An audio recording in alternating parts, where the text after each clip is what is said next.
गाड़ी कंचन राज सकना बहारे सकना बहारे गाड़ी चौसीमा सकना बहारे कौन छौरा गइले बगाना बहारे गाड़ी दे तबिया मुसकाना बहारे मुसकाना बहारे मुसकाना बहारे कौन छौरा गइले बगाना बहारे गाड़ी दे तबिया मुसकाना बहारे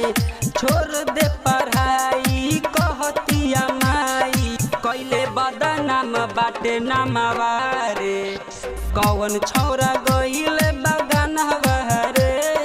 गाड़ी दे तबिया मुसकाना बहारे मुसकाना बहारे म्यूजिक डायरेक्टर कंचन राज गाड़ी दे तबिया मुसकाना बहारे मुसकाना बहारे तोहरे कारण होता घर में लड़ैया कहतावे काट दे हमारा के भैया तोहरे कारण होता घर में लड़ैया कहतावे काट दी हमारा के भैया बैठ के रोता हंगाना बहारे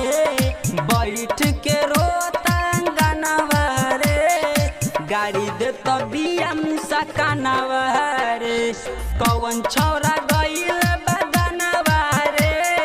गाड़ी दे तबिया मुसकाना बहारे मुसकाना बहारे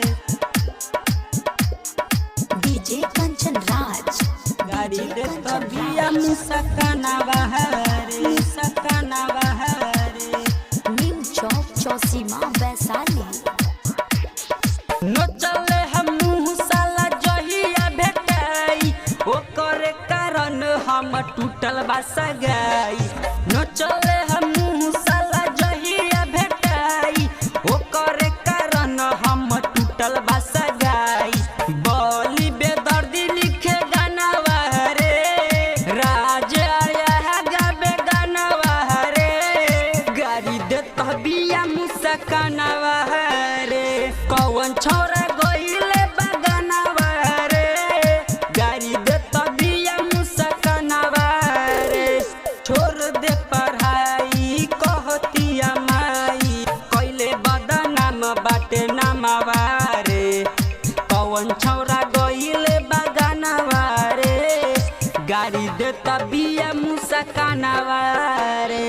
कौन छौरा गइले बगाना बहारे गाड़ी दे तबिया